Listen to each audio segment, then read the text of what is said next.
দর্শক বন্ধুরা, কিভাবে 3 বেডরুমের একতলা বাড়ির ডিজাইন আপনারা করবেন, ভিডিওটি না টেনে পুরোপুরি দেখে যান। 2.5 শতক জায়গার মধ্যে 3 বেডরুমের একতলা বাড়ির ডিজাইন আপনারা দেখতে পাচ্ছেন এবং এই বিল্ডিংটার টোটাল নিচ থেকে একতলা পর্যন্ত কত টাকা খরচ হয়েছে তথ্যগুলো জেনে নিতে পারবেন। ভিডিওটি শেষ করবেন।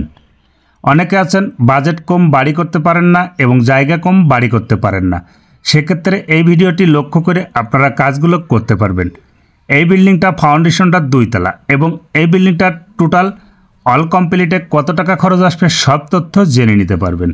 বিল্ডিংটার ভিতরে দেওয়া আছে 13টি শর্ট কলম এবং 13টি কলমের মাধ্যমে এই 3 বেডরুমের একতলা বাড়ির ডিজাইন সাজানো হয়েছে। প্রত্যেকটা ব্যাসগুলো খোঁচা হয়েছে 4 ফিট বাই 4 ফিট, ব্যাসে দেওয়া হয়েছে 12 মিলি রড এবং কলমে দেওয়া হয়েছে 6 পিস 12 মিলি রড। বিল্ডিংটার টোটাল নিচ থেকে ছাদ পর্যন্ত রডের প্রয়োজন পড়েছে 2850 কেজি এবং এই বিল্ডিংটার টোটাল নিচ থেকে গাঁথনির জন্য এবং পিকেটের দিয়ে টোটাল ইটের প্রয়োজন পড়েছে 11 গাড়ি অর্থাৎ 22,000। বিল্ডিংটার টোটাল খরচ জেনে নিতে পারবেন, ভিডিওটি লক্ষ্য করুন। প্রত্যেকটা বিল্ডিংয়ের রুমের সাইজ দেওয়া আছে 12 ফিট বাই 14 ফিট এবং এই বিল্ডিংটার টোটাল ছাদের স্কোয়ার আছে 1100 এবং জমি লেগেছে প্রায় 2.5 শতক। বিল্ডিংটার দৈর্ঘ্য আছে 36 ফুট, প্রস্থ আছে 30 ফুট। রুমের সাইজ দেওয়া আছে 14 ফুট বাই 12 ফুট এবং প্রত্যেকটা বিল্ডিংয়ের লিন্টন করতে গেলে আপনারা 7 ফিটে লিন্টন করবেন, আপনার বাড়ি খোলামেলা থাকবে।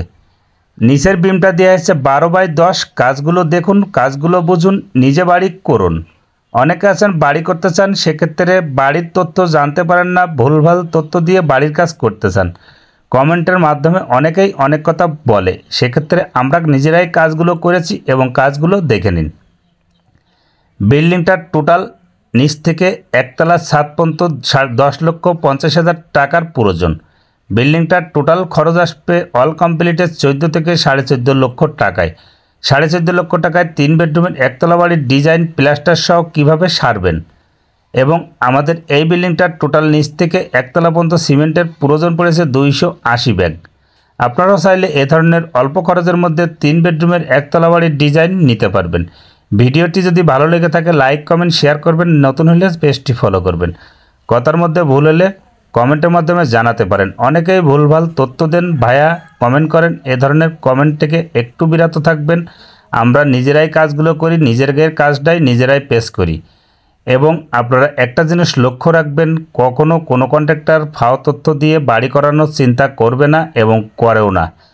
বাড়ির কাজে একটু টাকা খরচ হয় ফাউন্ডেশনের পরে, ফাউন্ডেশন ডিপেন্ড করে বাড়ির খরচটা আসে। অনেকে